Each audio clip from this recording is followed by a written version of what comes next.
આણંદના ધર્મજ ગામમાં પાણીજન્ય રોગનો કહેર જોવા મળ્યો છે। ધર્મજ ગામના વિવિધ વિસ્તારમાં કમળાના 21 કેસ નોંધાયા છે અને કમળાના કેસો નોંધાતા આરોગ્ય તંત્ર હરકતમાં આવ્યું છે। ગાંધી ચોક, ચામુંડા વિસ્તાર, ભવાનીપુરા સહિત વિવિધ વિસ્તારમાંથી આ કમળાના કેસ નોંધાયા છે।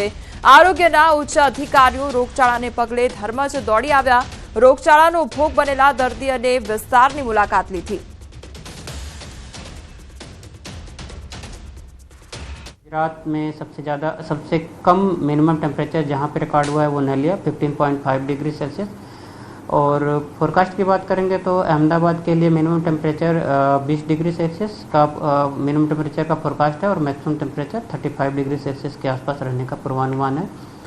और विंड की डायरेक्शन की बात करेंगे तो पूरे गुजरात स्टेट में लैंड रीजन पे जो विंड प्रिवेल करेगी वो northerly to north easterly wind prevail करेगी। सर, क्या रीजन है कि 2-3 दिन बाद में टेम्परेचर बढ़ेगा? मैक्सिमम टेम्परेचर है वो 3 दिन के बाद 2 से 3 डिग्री सेल्सियस बढ़ने का पूर्वानुमान है, जिसमें 24 तारीख के आसपास एक वेस्टर्न डिस्टर्बेंस पास करेगा। और मिनिमम टेम्परेचर जो रहेगा 2 दिन एनएलसी में, उसके बाद 2 से 3 डिग्री सेल्सियस का बढ़ोतरी का पूर्वानुमान है।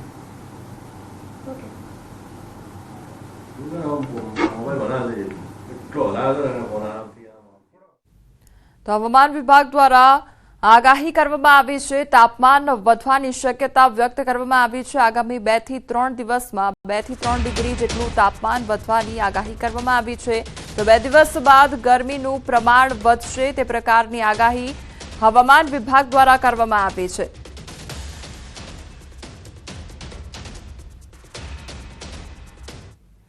આ તરફ વડોદરામાં જતા શિયાળે ભર ચોમાસા જેવો માહોલ જોવા મળી રહ્યો છે। મનપાના અણઘડ વહીવટ અને કોન્ટ્રાક્ટરોની બેદરકારીથી નાગરિકો હેરાન પરેશાન થઈ રહ્યા છે। શિયાળામાં રસ્તા પર પાણીની રેલમછેલ જોવા મળી છે। હાઈવે પાસે વડદલા રોડ પર વરસાદી માહોલ જામ્યો છે અને પાણી વિતરણ કરવાના સમયે જ વાલ્વની કામગીરીથી જળબંબાકાર જેવી સ્થિતિ જોવા મળી। રોડ અને દુકાનોમાં પાણી ફરી વળ્યા છે। વાહન ચાલકો અને રાહદારીઓને અનેક મુશ્કેલીઓનો સામનો કરવો પડ્યો। પાલિકા તંત્રની આડેધડ કરાતી કામગીરી સામે અનેક સવાલો ઉઠ્યા છે। વડોદરા જિલ્લા પંચાયતના બજેટ પહેલા જ વિરોધ શરૂ થયો છે। બજેટમાં ખેડૂતો, મહિલાઓ તેમજ બાળકો અને શ્રમિકો માટે કોઈ જોગવાઈ નહીં હોવાના આક્ષેપ સાથે વિરોધ કરવામાં આવી રહ્યો છે। જિલ્લાના 14 કાંસની સફાઈ માટે માત્ર ₹10 લાખ ફાળવ્યા તો આફત માટે માત્ર 1 લાખ ફાળવ્યા હોવાનું કહી વિરોધ નોંધાવ્યો। વધુમાં વિપક્ષે બજેટની મીટિંગમાં 16 સૂચનો મૂક્યા છે। જો સૂચનો ધ્યાને નહીં લેવાય તો કોંગ્રેસ તાલુકાઓમાં જઈ ઉગ્ર વિરોધ કરશે તેવી ચીમકી પણ ઉચ્ચારી છે। શાખા અધિકારીઓ સાથે ચર્ચા વિચારણા કર્યા વિના આ બજેટ તૈયાર કર્યું છે। તો અમારો જે સૂચનો છે એ સૂચનો અમે લેખિતમાં આજે જિલ્લા વિકાસ અધિકારી સાહેબને આપીએ છીએ, જેથી કરીને અમારા જે સૂચનો છે એ સૂચનો પર ચર્ચા વિચારણા કરવામાં આવે અને આગામી જ્યારે 24 તારીખે સામાન્ય સભા મળવાની છે એમાં બજેટમાં અમારા સૂચનો જો આવવામાં આવશે તો જિલ્લાના તમામ નાગરિકો સુધી સુવિધાઓ પહોંચશે।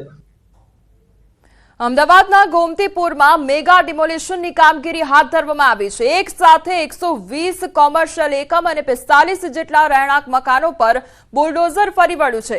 સંવેદનશીલ વિસ્તારમાં કડક બંદોબસ્ત વચ્ચે ડિમોલિશન કામગીરી હાથ ધરવામાં આવી છે।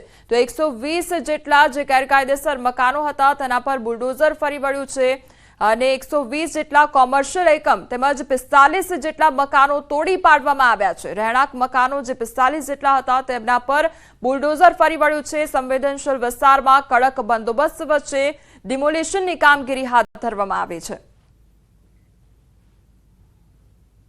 અમદાવાદ મ્યુનિસિપલ કોર્પોરેશન દ્વારા જીપીએમસી એક્ટ 212(2) મુજબ સ્ટેન્ડિંગ કમિટીની મંજૂરી મેળવી 2007ની અંદર નોટિસ આપવામાં આવેલી હતી।